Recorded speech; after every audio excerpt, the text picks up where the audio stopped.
Hi. In today's video, I wanted to tell you more about learning to draw and about people I encountered when learning to draw, as well as, sometimes maybe some symbolism hidden behind it. Yeah, stay tuned and off we go. Uh, so, that's a girl named Agatha, and Agatha is very, very short woman. And I strongly linked Agatha. Here is the second portrait of her. They totally aren't similar to each other, but here she's got something in her eyes. I think that the look in her eyes is just her look. And she's very, very, very small woman. And I remember rolling with her down the hill when we worked together in Austria. We were picking berries together, and I believe she's very similar to somebody who married into my family, because his mom and his sister are very unusual small women, and Agatha is also very, very small. Okay. And here is Katarzyna. She used to go with me to middle school. She actually modeled a lot of not going to school and drinking beer from a can. But that portrait I showed you is a portrait from a photo, so something that I didn't practice a lot. I was told that it's best to learn drawing people when you look at actual real people. So this is what I did most of the time, and I think it's her second portrait where I grasped her more. Okay. And she had a brother, and that brother was dating a girl. First, he was dating an Arabic girl. And when I saw her, I thought, oh, she's got beautiful eyes. But I thought, oh, she's got a little bit, too long face or something. And as I had this thought, she started immediately to talk about the ring, that he was thinking of proposing to her, and so on and so on. So this was a typical thing that I encountered whenever I thought about a woman, that she was, not even ugly, but there was this, difficult aspect somewhere in her appearance. Then they immediately started to, try to reverse the story and show me that a lot of boys like them. Which was never something I would say. It was just something I thought. Yeah. But, I showed you Katarzyna because her brother had this, first Arabic girl, and then he was with Magda. And then years later, I was a student in Krakow, and I started to rent with his girlfriend a flat, and with her friends too. So there was Magda, and Kasia on the flat, in that flat. And Kasia looked really Russian, and this is pretty much Kasia. And I remember looking at her, and I remember that I thought, when looking at her, I thought about the film I saw, and it was a film about trafficking. It was a film about Russian girls being told a story about becoming models, and they were depicted as 15 or 16 years old girls, and and they were told about this modeling opportunity, and they would go, probably that was to the USA, to become models, and it would turn out that they were just taken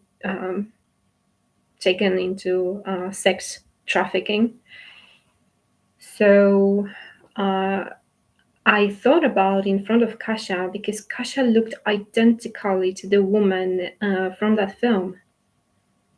And the film was very, very long and very, very drastic at times because we would see that, ginger haired, beautiful woman looking like a Russian woman, well, having, having sex with two men and being videotaped, being on cameras. So I didn't grasp her like one to one over here because I was just learning to paint for like 1 year before starting. So I was always using a pencil, I was always using a pen. But, when I started to use colors, it took me a while. But there is something about, that's for sure her hair. That was very short hair, and she was a very beautiful girl. And trust me, and they just look very identical. I mean, Kasia, my flatmate, and that girl from the film. And I had more pictures of Kasia, but obviously, they're, I don't know where are they. But here's probably another take on her, and the type of hair she had, like this beautiful cloud around her head. And how do I do this? Right? But this is more like a fast sketch. And in the previous video, well, I told you about the projects I made during graphic and design studies, and that some projects were just, a little bit like revealing, and they were kind of the references to my future book, to the content of my book. Like, the fish that I had to take photos of, or the letter H that I got, and I had to make a poster out of it, and that was a knife and a fork that would probably stand for a restaurant. And I told you about mannequins, but I didn't show you mannequins. So this is the actual project, where the man who taught me lithography, where you actually use a device to curve this line. And once you do it, there's no way to take back your line once you put the line. So therefore, when that person yelled at me, I was like, yeah, great. Well, it really knocked a little bit my confidence. And as you can see, I think that here and that over here are just prizes for those mannequins resembling people, right? Um, so this was something I would do more often, because my main focus when I drew, I would just focus mainly on people. And I didn't like drawing nature. I wasn't good at drawing nature, and I wouldn't just naturally choose such a topic. So it starts with, going to the department store and, looking either at people or, people at the bus stops, and trying to face the subject of making very fast drawings, which are a challenge because those people will change the position very fast. And when I wanted to have this more steady model, then I would go for a windowsill and look at those mannequins and draw them. So I had many more drawings depicting mannequins. Sure thing, most of my sketches were just, taking a lot of space, and my mom started to throw them away when I was very, very little, even back then. Um,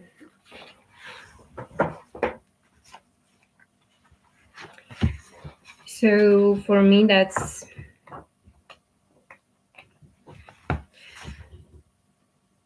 interesting in a way that back then, when I was a student, I was about 22, 23, 24 years old. So it was all about 9 years old when I was drawing mannequins. And I had no idea that today I'm 33 years old. I had no idea that in 9 years old time, I would write about sex trafficking. I would write about the red light district, and I would came across, Tim Ballard. and James O'Keefe, who actually talk about sex trafficking, and they talk about slavery too. So this might be one of the examples of how a spirit shows you your topic, sometimes the direction you should look at. Yeah, because I think it's so controversial and so unbelievable. Human trafficking and selling people, selling children, selling women.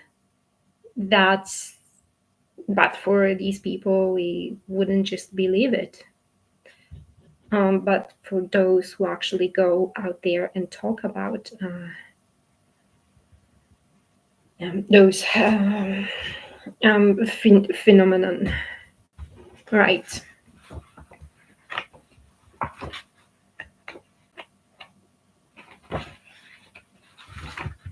Um, so if you look at the line is very decisive, and when I use the line, I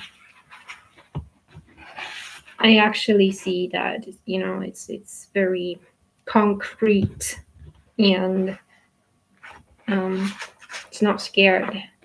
Here's my second flatmate. It's Bashka. Her name is Bashka, and she's got very characteristic hair. And I used to teach a girl who was a family of my boss, Miss Marisha, and I used to teach her niece and two of her nieces, and one of them actually looked like Bashka. She didn't like me, and the other one was totally different. She just had this blonde hair and blue eyes and a very straight nose, and she was actually similar to the man who was yet again my boss in a gypsy restaurant. The one where I was just selling burgers. Downstairs there was a dancing club, and the one in which 400 zlotys was missing, and also the one who tried to have sex with me and then introduced me to his wife. Uh,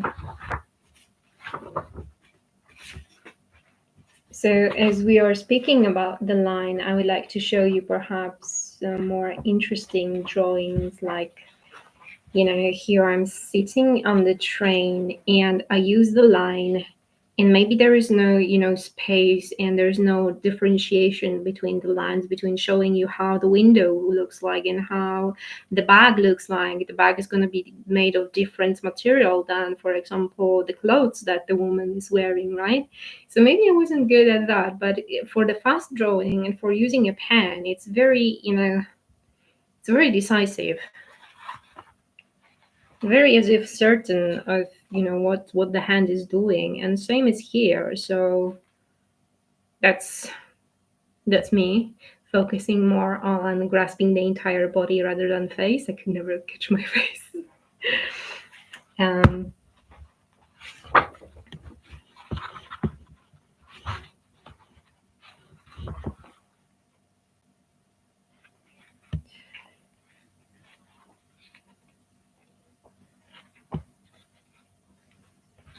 and that is my mom. Let me just That is my mom. And here, as you can see, the line is very delicate. So my mom's hair is blonde. So it's a structure of the hair that is basically much more delicate than the dark hair. And yeah, the line is looking for, but there's no contour here. So I try to draw as if from the middle. So with time, we learn to draw, and we don't start the drawing from the contour, from the main line, as if. What else did I want to show you? I wanted to show you my mom again, but they have a different impression, totally different one. And I had it somewhere.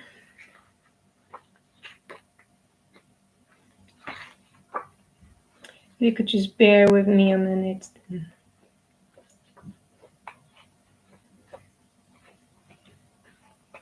Hmm.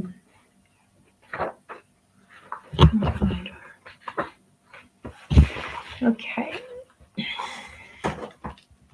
Yeah, and here's a very old drawing that I think it grasped my sister's character when she was, a 20 years old girl. That would be her. I wasn't yet that skilled, and here's yet the same sister. Maybe when she was older, maybe that's not entirely her proportions, but she's similar to herself. Um, and she's got a very characteristic chin. And here's my dad, and that's not entirely one to one his proportion of the head, but still he is similar to himself, so his character is grasped in almost in the right way, because with the glimpse of the eye we can say that who that person is. So my drawing teacher told me that I'm good at grasping people's character. And I think that was perhaps one of the reasons why he, for 5 years, would go and repeat the same things. Like, he would teach us about the proportions. He would teach us how to locate the picture in the entire piece of paper. Where should you divide the body if you want to make like this size of the picture, for example. But he would never tell us more about differentiating the line and making the line different and showing that this is the t-shirt and this is hair, so it's a different type of line, and this is skin, so it's going to be a different type of a line too. These were very old drawings, and here's more about old drawings. And that's the lady whom I met her in Holland, and basically it was the very first time I went to Holland on my own, and I was walking from, there was those houses on wheels, and I was walking from a house to house, and people would be very quite, they would be quite open in terms of letting me in and so to say socializing, but in fact they didn't socialize much. They were just there. They would drink beer with me, but they wouldn't typically say a lot. And I'm showing you this particular woman because I saw a very, very similar woman when I was teaching in a language school. An adult couple came for me to start a language school. We would use the book English File. And she's got very characteristic ginger hair and very characteristic eyes, the look, something in her eyes. And very characteristic also very big head in quite short proportions in the bigger body. And the reason why I tell you so is also because I didn't, immediately grasp it. Like, I didn't realize right away that these women either were related, either it was the same woman, I don't know. But when I worked for McDonald's and when the gypsy started to come out whenever I was, smoking a cigarette or just coming by to visit mom, I saw a very similar woman. And still, it didn't ring a bell like immediately, but after some time when I was starting to, I would call it channeling, but also when a lot of memories were coming to me, then I was like, oh dear, but this lady looked like very much like my student, because it's a very, very characteristic look. And the short hair that these three women had and the color of their hair pretty much fitted well. It go well with, their skin color and their eyes. So it looked okay altogether, the haircut and the color of the hair. But Also, they were very, very characteristic. So I should have this association like right away. Yeah, and there was more. So during my very first trip to Holland, um, this was Anya. Anya was very nice to me. She was a shorter woman with black hair, green big eyes. So I didn't grasp her eyes here because she really had like magical eyes, very beautiful eyes. So sure thing, I have seen similar eyes in other women too. But Anya had a friend, and her friend Gosha. Gosha had really big eyes, like a Pekingese, very very big brown eyes, and very very um, dark hair. And she just reminded me my teacher Gosia Miniska, although Gosia was obviously shorter, and her eyes had a different color than to Miss Gosia Miniska, but her face and the way her face, and maybe also face proportions, and also the bigger head, that would they would have that in common. And as I was walking from house to house and I was drawing those portraits, and everybody would agree to, be my model and give me their time after work. Maybe some people were tired and so on, but still, like everybody wanted to have this experience of being a model, so to say. But I think there was more to it than that. So, yeah, this is Kali. So Kali has got bigger eyes, quite full lips. He's very, very, very tall, like a head taller than I was, and he's very similar to Mr. Mashlanka, actually my kung fu instructor from Tarnów. But I met Kali in Holland, and supposedly Kali was from Silesia, from this region of Poland called Silesia. And he also had the same skin color, darker brown, that my kung fu instructor. This is Marta. Marta is from Białystok. She's got blonde hair, blue eyes. She doesn't resemble me that much of anyone, but we used to work with bicycle parts together. And here's her friend. I didn't grasp her like one to one. Something is missing. Her name, if I think, was Kasia. Kasia had very specific voice, very specific way of speaking, very typical for the region of Silesia. And he had a lot of contrast in the way she looked, because her eyes were dark brown, bigger than in the picture, and her hair was like bright blonde. And her skin was like, it looked like it had some tan. So Kasia had a very similar voice to my sister's best friend. And Kasia would, laugh at me when I was running away in Holland. Everybody would just talk to me about wanting to go to the party, but nobody ever actually wanted to go to that party with me in Holland. So we would often drink beer in Holland, but when I said, yeah, we can do the same, but she's in the bar, just see the bar, just that. So they would say, yeah, they would want that, but they never went with me. So I went on my own, and I went very late. The tendency was to go to Holland with no laptops, no computers, so you had no internet to check what time does the bus go. I didn't know how far away I was even from Amsterdam. So I went, and then just to give you one big shortcut in a story, I had to run away, and Kasia told me that a lesbian let me stay for the night. because the final, my final rescue was a woman who actually told me, okay, I can just let you stay over the night.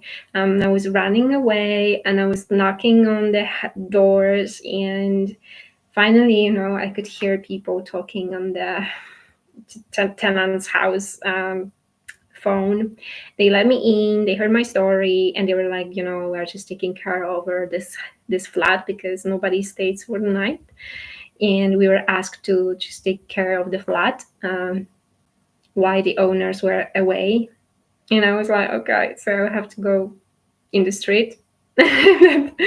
And then Donna told me that she would take me home for the night, for those, for a few hours actually of the night. But that was really great. And I promised her to give her a portrait. I asked her for her address.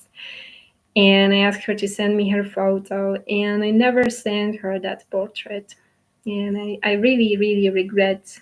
And I'm really grateful that she let me stay in.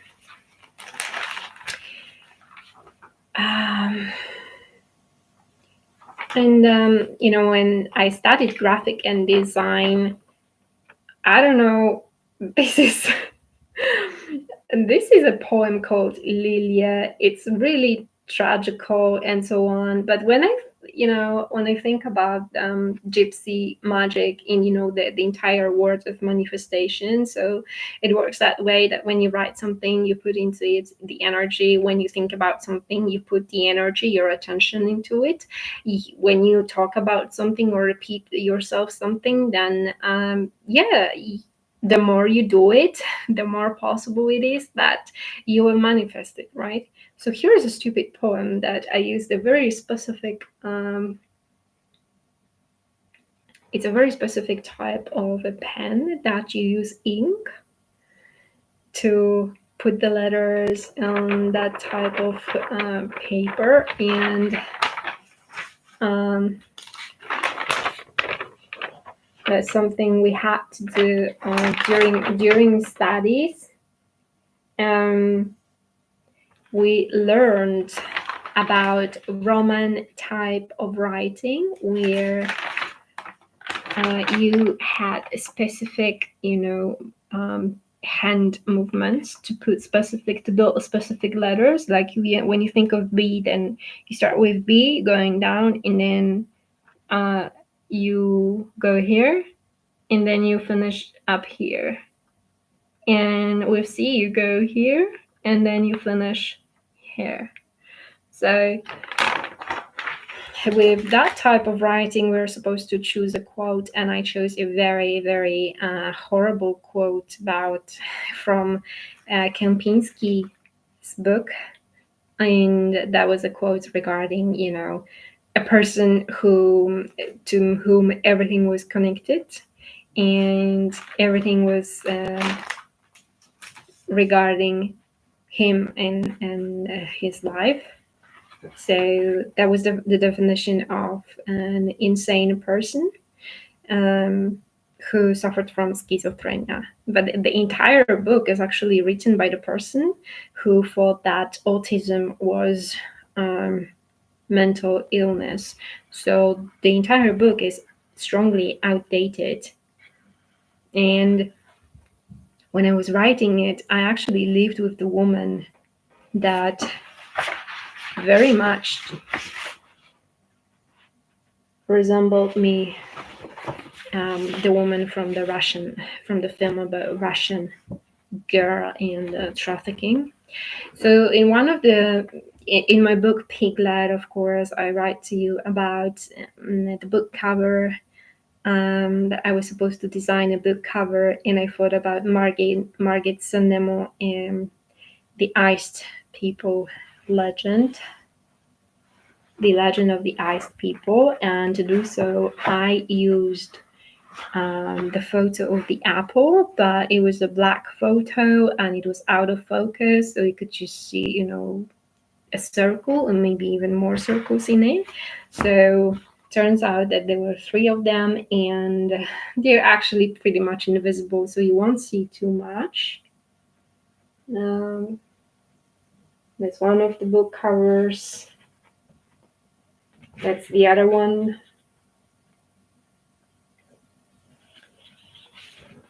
And that's the third one. So they're not good designs. But as you think about circles, which are totally not even visible, because there is this discrepancy between your design and colors that you see in the computer, on the computer, and the discrepancy once you get the printed out version of it. And then it turns out that, sometimes you have to redo something and print it yet once again. Yeah. So when I think about circles, and when I think about the gypsy and the way they operate with, they're creating narratives and making it run in a circle, then I think the circle itself is not stupid. Maybe I'm, not pleased with the effect, the visual effect, but the idea of placing the circle speaks a lot about what I wrote my book Piglet about, because when I was doing this design, I had no idea that a lot of my life was built on a recurring, repetitive experience. I'm sorry, just today it's like a little bit of everything, but here's yet another design that precisely includes all of those circles, and I used that project for yet another class where you had to use all the fashion techniques of drawing on the stone, and on that stone I used those circles, but that version is very not so clear, right? But it was about taking that woman that looks a little bit like in a circles because of those trousers with stripes, and it was about using those circles all around her. I don't have all my works because mom would kept on throwing them away all her life, so you won't see so many of these circles in this version, but they were there. So that's interesting for me that still yet again, and there was a lot of circles. And the entire idea behind this one is my painting teacher told us to make the sketchbook like the Leonardo da Vinci, and make it dirty with coffee, and then start drawing in it. So for me, a lot of these drawings, when I look at them, they just bring to mind China, because of those flowers and because of the way I have my hair done in those drawings. Just, it's all the time, sure thing, it's me, but I didn't focus on grasping that much my face because I just assumed my face was difficult to be portrayed. But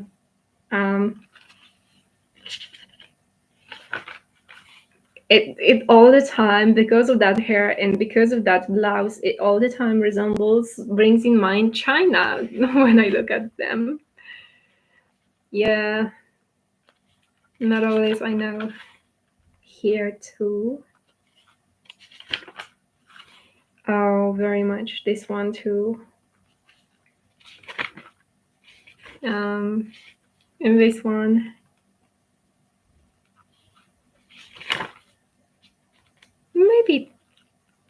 Maybe here too. This one is tricky because it resembles a game of chess. And then there are those holes, and then there's a hat. Yeah. And because of those letters that are so, look like random, but they look like Chinese letters, letters that I cannot read. Like, yeah. So it's very interesting to look back on it and think what came out of it. Um,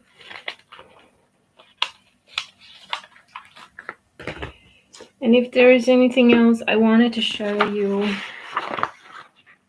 sure thing. Well, that's, when I worked with hands and when I tried to grasp the hand, was very often the thing. I would either practice drawing my face, drawing my hand, or trying to grasp my entire body with this very famous mirror that I brought from the bean.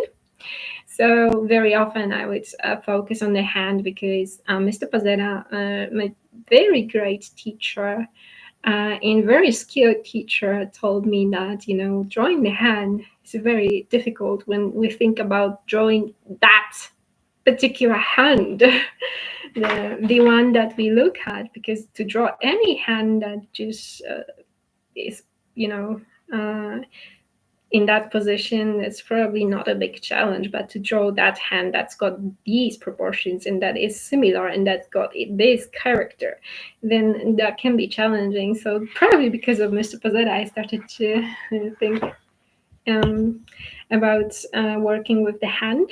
And that was also the gesture that, when I used to go to Youth Palace in Tarnów and Jacek Kocoba was my teacher, then we were supposed to make those big format paintings. And I wanted to do so because they would be hanging to the wall, up to the wall. They were very long, and they were kind of like on the material, but it's a different type of a material that you first put some paint on to make it thicker. And they would depict Andy Warhol's can of tomato soup, or they would show this machine that we used to make. We use it for making pasta, that our grandmas and grandmas would use to make pasta. So such a thing they would depict, and I wanted to make such a big project. So my project depicted this hand and the sun. And it was the project with giving. So I remember thinking it's probably a little bit childish or something, but today I think it's very beautiful, especially as I was done into a woman. Also environmentally, so one thing is that my zodiac basically has some tendencies to focus on self, to focus on themselves, to focus on work, to focus on being selfish. So that's natural, probably, tendency. That's one thing. But it doesn't mean that you're just born with this label and it's stuck with you, okay? Because I would say there was a lot of environmental work on the part of my sibling, telling you to eat ice cream in the tenant house so that the rest of the sibling wouldn't see you and so that you wouldn't have to share with them. So I would say there was a lot of environmental work to make me a selfish person. Therefore, discovering and, that memory when I thought about doing this project and I presented that project, that's nice. So I was happy to have that memory, but we didn't do big format paintings. And I was surprised because there were a lot of people who would attend those classes and they all were preparing for studies. So if they were preparing for studies, that means they were serious. And changing the formats and playing with the formats is the thing to learn. So when doing such a big painting, you would have to have the letter. And then I started to think, how would I do something like that? So I asked, how do you do it? And they told me that you create this tape, not the tape, you create this siatka. you create those as if squares or rectangles all over this very big format, and then you try to scale your picture and just as if copy it from this little format to that big format. So I started to think about falling off the ladder and so on and so on, which is pretty much childish because I'm not that chicken shit. Although I'm sometimes wondering about the last 2 years. How would I call that? Here's yet another project where we had to choose a painting, and from that painting, we had to choose one element and simplify that element. So yet again, we have this, aspect of a hand keeping something. And there's one more thing I showed you.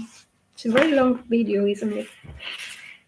So in the piece, in the article about Mickey, I told you that the mag that I got from my sister, it includes those heads of Mickey Mouse and Minnie. And so when you watch Mickey Mouse, it often happens that it starts with just the face of Mickey with no neck, with no torso, just a little bit past torso.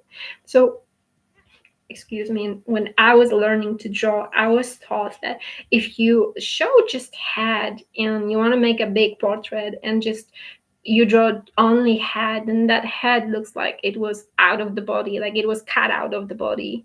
So it builds a wrong impression. And therefore we were taught that a little bit of neck and a little bit of torso, maybe a little bit of collarbone, just works in a way that we perceive the entire picture in a different way, in a more balanced, natural way. And the same is with those elements in the body that help us move, like when you think about knees. So if I choose to decide to make this enlargement of the foot and the leg, then it looks like it was cut. But when you put a little bit of upper leg into the entire picture, then it looks more natural, right? So where you decide to finish the picture also decides, depicts your perspective. And it also influences the reception of the given painting. Right, so these are the enlargements. Like here yet again, you can finish the painting, the drawing here, and then it doesn't look like it was cut out from the leg, right? Like as if the rest, the remaining part of the leg was cut out. Sorry.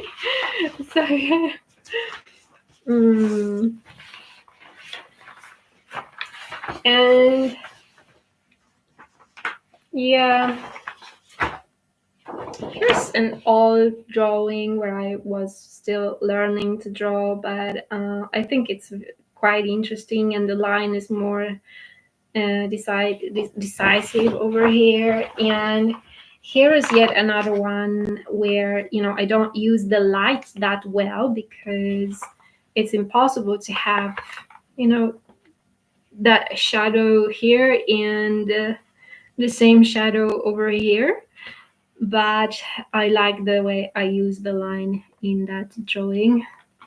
And it's a pen, so pen started to be one of my favorite devices to use. And if there is more I wanted to comment on, probably not. The artificial nature was never my thing, but I started to learn it with Mr. Pazera just a year before going to applying to be a student of graphic and design, because you had to go through examination and you had to go and paint and draw, and then they would look at your work. So I decided to learn to draw artificial nature too. And I showed you Agatha.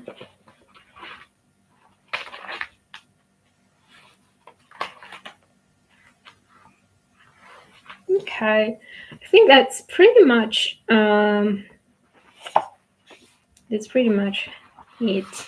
I think I wanted to show you the topic that might be a recurring topic. So I'm covering her head, but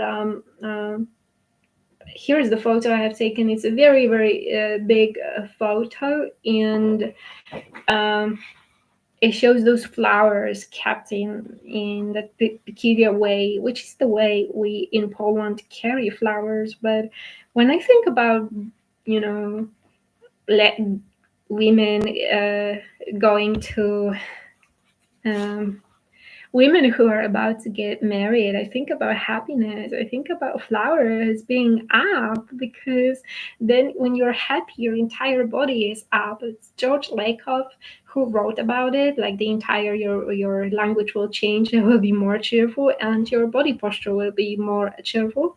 And David Snyder also talks about the same concept in a more even comprehensive way. And here is yet another woman who keeps her flowers down during her wedding. And I don't know precisely how does it work, but I gave you the example that, how the word monkey worked out in my life and how it entered our everyday, expression too, that we called one of my sisters a monkey.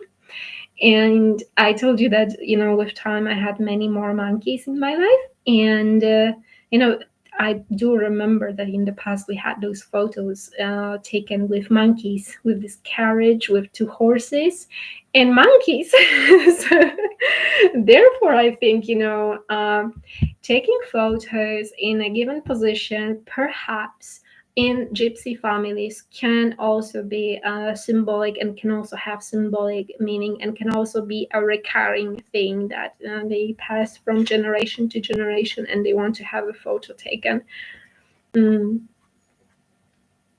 of a given event. And what's really interesting here is also for me that doll on the car. So in the past, when we had a wedding reception, there would be a tendency to have those Japanese dolls sitting on a car. It's something that I think I'll be writing about. So that was a very long video full of a lot of faces. Yeah, so if you want to get a free PDF of my book Piglet, and if you want to learn more about symbolism, then drop me a line at elkinga788@gmail.com. And if you want to check out my course Amelia, then click the link. You'll find all the info in the description of the film, on my website, on my Facebook and Instagram account. And yeah, if you like this video, then hit the like button.